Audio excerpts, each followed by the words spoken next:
Hello everyone, welcome back to my YouTube channel. आज हम पढ़ेंगे ऑर्गेनन ऑफ मेडिसिन का एफोरिज्म नंबर 26। तो स्टार्ट करते हैं। तो एफोरिज्म नंबर 26 में क्या बताया? This depend on the following homeopathic law of nature. तो होम्योपैथिक लॉ ऑफ नेचर के बारे में बताया इसमें। तो ये सब उस पर निर्धारित है, किस पे? होम्योपैथिक लॉ ऑफ नेचर पे, which was sometimes indeed vaguely surmised but not hitherto fully recognised. जो क्या है, जो ज़रूरी है, वैग्यूली सरमाइज्ड है, मतलब जिसको क्लियरली एक्सप्रेस नहीं किया गया पर माना जाता है बिना जाने, but not hitherto fully recognise. वही है कि पूरी तरह से उसे रिकॉग्नाइज नहीं किया गया पर हम मानते हैं। And to which is due every real cause that has ever taken place. और जो उसका रियल क्योर है वो उसी पे काम करता है, जो अभी तक हुआ है, कभी भी हुआ है, वो सब उसी के बेसिस पे है। तो देखते हैं क्या है वो होम्योपैथिक लॉ ऑफ नेचर।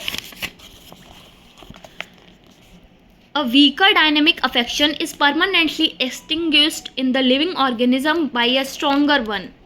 एक वीकर डायनेमिक अफेक्शन मतलब पहले से एक जो वीकर डायनेमिक अफेक्शन हमारी बॉडी में प्रेजेंट है उसे पूरी तरह से एक्सटिंग्विश ख़त्म किया जा सकता है इन द लिविंग ऑर्गेनिज्म, जीवित शरीर में, by a stronger one. Stronger one के द्वारा मतलब क्या है? कहीं अगर जंग में दो जंग हो रही हैं, दो राजा लड़ रहे हैं, तो कमज़ोर राजा जो सिंहासन पर बैठा है उसे हटाया जा सकता है एक बड़े ताकतवर राजा से। तो वही बताया इसमें, जो वीकर डायनेमिक अफेक्शन है उसे पूरी तरह से ख़त्म किया जा सकता है एक स्ट्रॉन्गर से, इफ़ लेटर। लेकिन कंडीशन क्या है? इफ़ द लेटर, लेकिन जो बाद वाला है यानी कि जो स्ट्रॉन्गर वाला है, वाइल्स डिफरिंग इन काइंड, मतलब काइंड में तो अलग है, स्ट्रॉन्गर है, वो वीकर है, ये स्ट्रॉन्गर है, is very similar to the former in its manifestation. लेकिन उसके जो मैनिफेस्टेशंस हैं वो सिमिलर होने चाहिए, बशर्ते जो कैरेक्टरिस्टिक हैं राजा की वो सिमिलर होनी चाहिए। ये मान लिया कि मतलब एक राजा है जो सिंहासन पर बैठा है, वो अच्छे से प्रजा चला रहा है, लेकिन उसकी कुछ कमियाँ हैं, तो वो कमज़ोर है। अगर कोई उस पर हमला करता है तो वो अपनी प्रजा की रक्षा नहीं कर पाता, तो हम क्या करेंगे?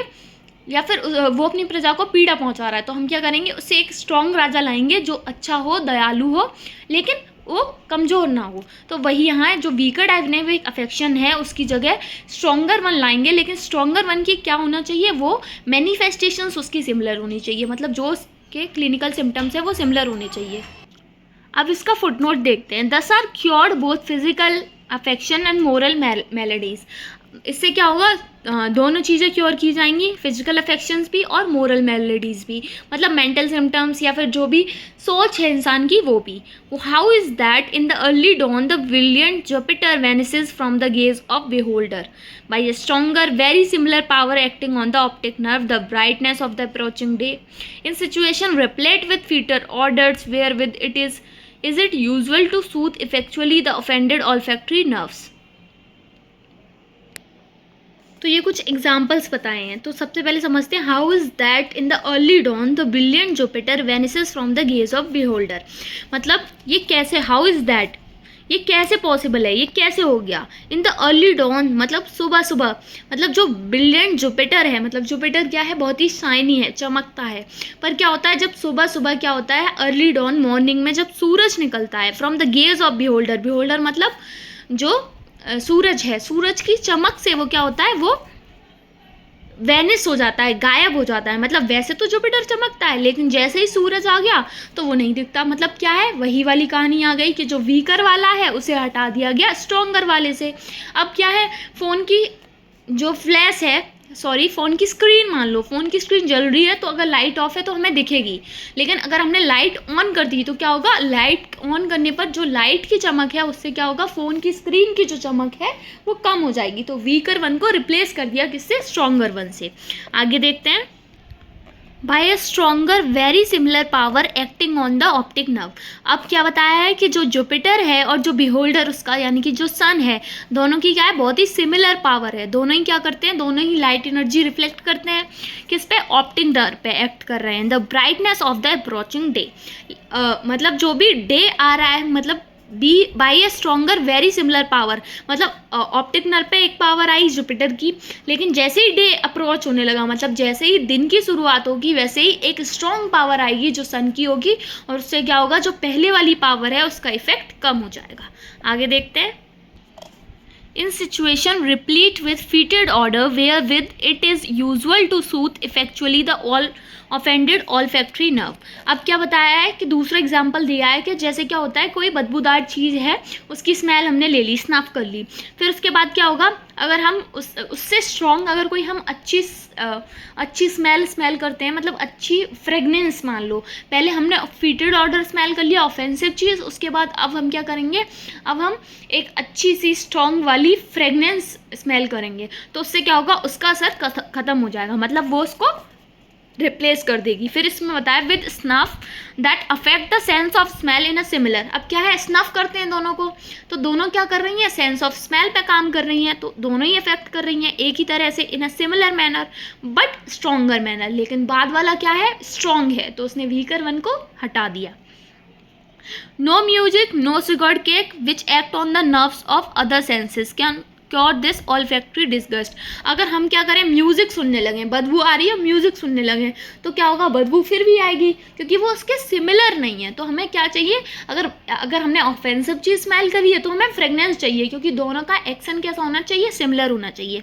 या फिर बदबू आ रही है और हम एक शुगर्ड केक खा लें, तो हमें बेटर फील होगा कि हाँ केक खा रहे हैं, लेकिन बदबू से हम फिर भी परेशान होंगे, तो क्या होगा, वो एक्ट नहीं करेगी। तो कैसा चाहिए, similar, which act on the, क्योंकि वो अदर सेंसेस पे एक्ट करते हैं। तो हमें अगर सेंस ऑफ स्मेल से किसी स्मेल से दिक्कत है, तो हमें दूसरी स्मेल चाहिए, क्योंकि दोनों ही मतलब जो स्मेल है उसके ही सेंसेस पे वर्क करने चाहिए। फिर आगे बताया है, ठीक है, can cure this olfactory disgust, ठीक है, समझ गए हम।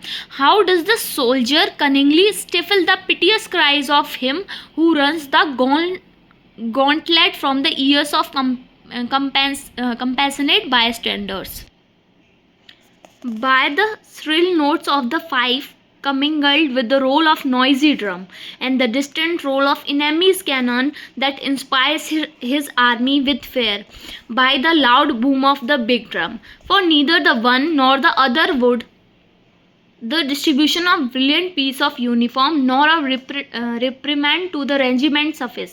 In like manner, mourning and sorrow will be effaced from the mind by the account of another and still greater cause for sorrow happening to another, even though it be a mere fiction.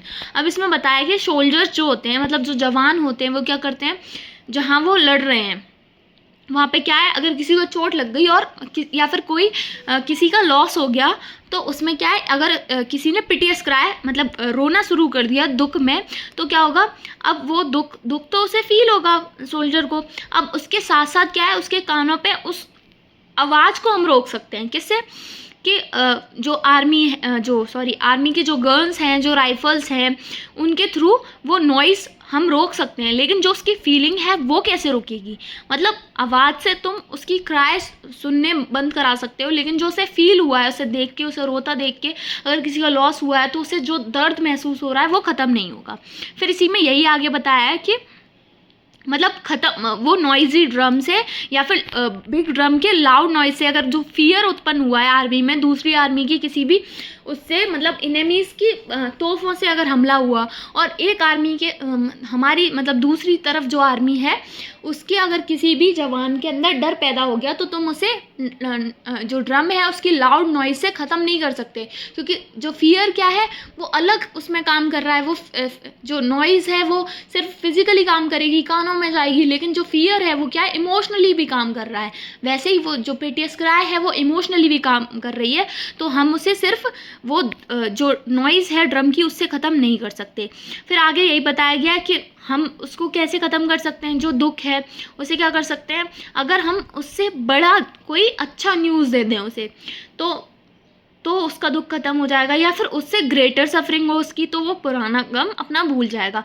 अगर हम उसे कुछ अच्छा करेंगे तो वो भूल सकता है, तो ये बताया। फिर आगे बताया the injurious consequences of too great joy will be removed by drinking coffee.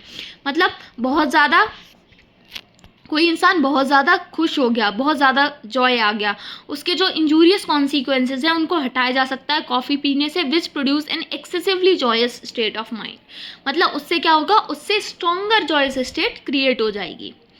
ठीक है, फिर आगे बताया है nation like the Germans who have for centuries been gradually sinking deeper and deeper in the soulless apathy and degrading serfdom must be trodden still deeper in the dust by the Western conqueror until their situation become intolerable. Their mean opinion of themselves was thereby overstrained and removed. They again become alive to their dignity as men, and then for the first time they raise their heads as German.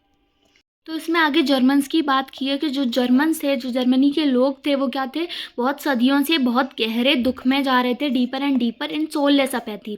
और क्या हो रहा था, उनका जो self जो esteem था वो डिग्रेड हो रहा था, उनका जो अंदर का जो भी था वो सब घटता जा रहा था, सिर्फ उनके पास दुख था। फिर उन्होंने क्या किया, और उनकी जो सिचुएशन थी वो इंटॉलरेबल होती गई।